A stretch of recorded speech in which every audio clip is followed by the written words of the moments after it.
واحد يقول لي يا عم مش للدرجه دي، ما تافورش بقى في التحليل. من اهم اغاني مشواري ما تبقى الجمله دي خبر بتبالي بيه الاغنيه وتحسسني ان اللي جاي بعدها هيبقى اضعف منها. ده بالنسبه لي اختفاء في ظروف غامضه، يعني اثاره غموض، جرح بعد جرح. فكره الطبقات، ما تحطليش جرحين على بعض عشان ما كنت قاعد بحضر اغنيتين، واحده لام كلثوم واحده لعبد الوهاب طبعا مع حفظ الالقاب، ولقيت خبر بيقول انه الفنان الكبير رامي جمال نزل اغنيه جديده وبيوعد الجمهور ان دي هتبقى من اهم اغانيه في مشواره الفني. فقلت حلو، ده عنوان بالنسبه لي. يعني هو راجل قدم لي كونتنت، اغنيه اعمل عنها فيديو، وكمان قدم لي العنوان اللي احطه على الفيديو. يعني مفيش اسهل من كده.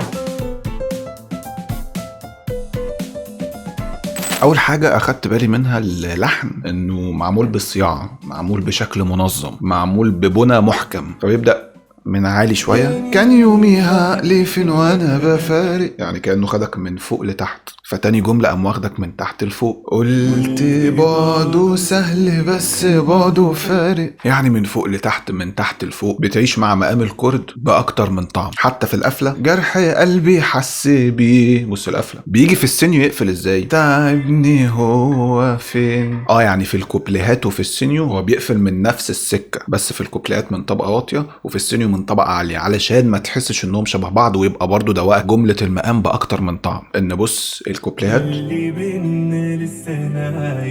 بص السينيو،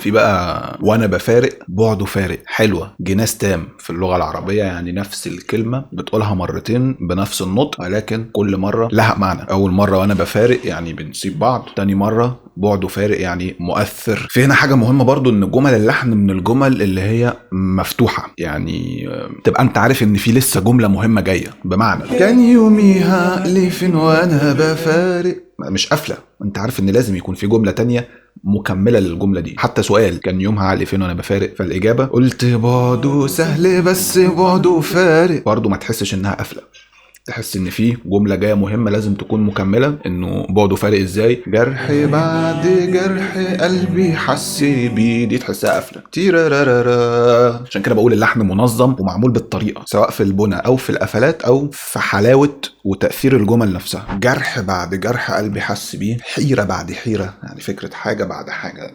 فكره الطبقات، ما تحطليش جرحين على بعض عشان مش عايزين لخبطه. في السينيو برضو سؤال حلو، عرفت قيمته لما سابني ومش عارف ايه. والسؤال اللي تعبني سؤال مهم قوي، هو فين. ان هي مثلا ايه، عزلت بعد اللي حصل. سؤال بيقلل الامل كتير، انه مش مطلوب منه يقعد معاها ويقنعها انهم يرجعوا، لا ده هو مطلوب منه يلاقيها اصلا. مش مقتنع.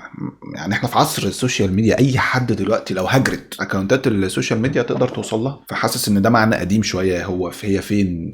ده بالنسبه لي اختفاء في ظروف غامضه، مش يعني اثاره غموض بعيدا عن الاغنيه تماما. اللحن حلو بس المزيكا خلته احلى بكتير. عملت ايه بقى المزيكا؟ قالت له تعالى يا عم اللحن انا هظبطك. احنا هنبدا من غير ايقاع خالص، بموسيقى واضح فيها قوي ستايل الكانتري ميوزك. الكانتري ميوزك دي موسيقى كلاسيكيه قديمه، من اكتر الحاجات اللي بتميزها صوت الجيتار ده، بيبقى صوت لامع كده. المهم يعني ان احنا هنبدا بستايل كلاسيكي في كانتري ميوزك ما فيهوش ايقاع.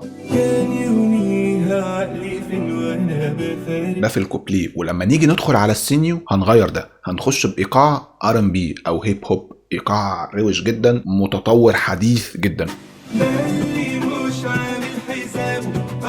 فيبقى نقلنا من مزيكا قديمه او من مزيكا كلاسيكيه لمزيكا حديثه. فده خلى دخول السينيو قوي جدا. مش كده وبس، المزيكا ضافت للستايل الكلاسيكي والستايل الجديد ستايل بقى كمان تالت شرقي، خلت الكمانجه تلعب اللحن بشكل حساس في شجن، فاداك طعم تالت، طعم شرقي. وبعد كده عمل لك حوار كويس جدا ما بين رامي جمال وما بين الكمانجة، بيردوا على بعض. هو يقول ده اللي مش عامل حسابه، الكمانجة بترد، وعلى البيت كمان اللي اتكلمنا عنه، فاداك برضو كده ميكس حلو. بحب فكره ان يعني رامي جمال بيكلم الكمانجا. هل ده ايحاء يعني ان هو وحيد فوصل لمرحله انه بقى بيكلم الكمانجا، مفيش اشخاص يكلمهم، بيكلم آلة؟ واحد يقول لي يا عم مش للدرجه دي، ما تافورش بقى في التحليل زي خالد النبوي.